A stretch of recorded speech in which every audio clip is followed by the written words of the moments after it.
தூய்மை பணியாளர்களின் வேலை நிரந்தர உரிமை கேட்டு தொடரும் போராட்டம் சென்னை நகரத்தின் சுகாதாரத்தையும் மனித உரிமைகளையும் சோதனைக்கு உள்ளாக்கியுள்ளது.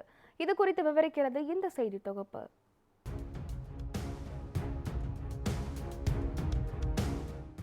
சென்னை நகரின் ஒவ்வொரு சாலையும் தெருவும் சுத்தமாக இருக்க அதிகாலையிலேயே எழுந்து உழைக்கும் மனிதர்கள் இருக்கிறார்கள். அவர்கள் கையில் துடைப்பமும் நெஞ்சில் ஒற்றை நோக்கமும் தான் உள்ளது, நகரத்தை சுத்தமாக்க வேண்டும்.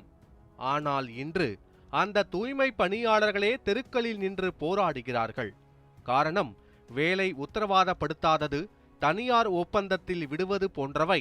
தூய்மை பணியாளர்களின் பல்வேறு கோரிக்கைகளை வலியுறுத்தி ஆகஸ்ட் 1ஆம் தேதி முதல் உழைப்போர் உரிமை இயக்கத்தை சேர்ந்த தூய்மை பணியாளர்கள் ரிப்பன் மாளிகையின் முன்பாக இந்த கவன ஈர்ப்பு போராட்டத்தில் ஈடுபட்டுள்ளனர்.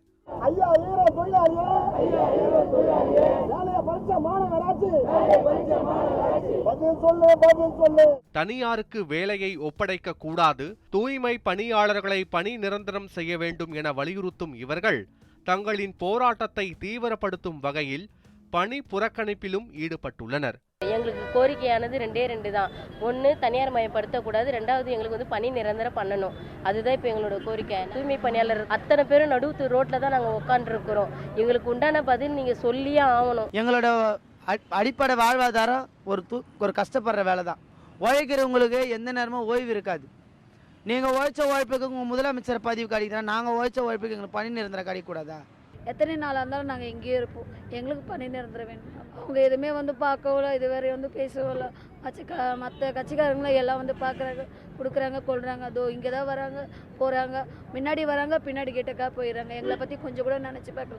நாங்கள் இந்த ஓட்டை போட்டு இந்த மாதிரி நடு ரோட்டில் நிற்போம் நாங்கள் நினச்சி கூட பார்க்கல. நாங்கள் 15 வருஷம் செய்கிறோம்ப்பா. நாங்கள் 15 வருஷம் வேலை செய்கிறோம். இப்போ 15 வருஷம் வேலை செஞ்சுட்டு கான்ட்ராக்ட்னு சொன்னால் என்னப்பா அர்த்தம்?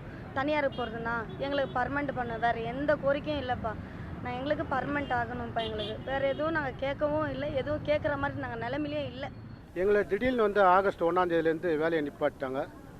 எதுக்கு காரணம் என்ன ஏதுன்னு சார், ராம்கி கம்பெனின்னு ஒன்று எடுத்துன்னு இருக்கிற வேலை செய்கிற அத்தனை தொழிலாளர்களும் 6 மண்டலம் 5 மண்டலங்கள்லேருந்து நிப்பாட்டிருக்காங்க. இது நிப்பாட்டுறதுக்கு என்ன ஏதுன்னு எங்களை கேள்வி கேட்டால், நீங்கள் கையெழுத்து போடக்கூடாது, வேலை செய்யக்கூடாது அப்படின்னு எங்களை நிப்பாட்டி வச்சுருக்காங்க. இந்த போராட்டத்துக்கு ஒரு நல்ல தீர்வு கிடைக்கணும்.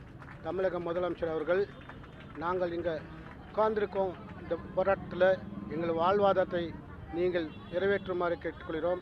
எங்களுக்கு இந்த ஆகஸ்ட் 1லேருந்து வேலை இல்லை, தனியாருக்கு போக சொல்லிட்டாங்க. நாங்கள் எங்கே போவோம்? தனியாருக்கு நாங்கள் ஏன் போய் வேலை செய்யணும்? கான்ட்ராக்டில் நாங்கள் ஏன் போய் வேலை செய்யணும்? இத்தனை வருஷம் நாங்கள் ஆஃபீஸில் வேலை செஞ்சோம்.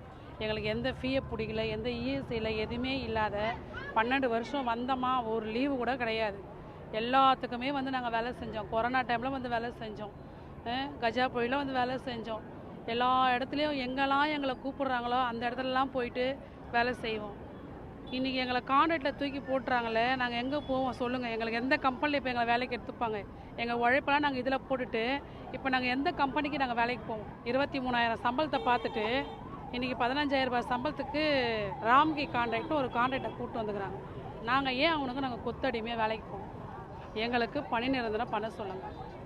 ஐயா மு.க. ஸ்டாலின் ஐயா சொன்னார், நான் ஆட்சிக்கு வந்ததும் பணி நிரந்தரம் பண்ணுறேன்னு சொன்னார்.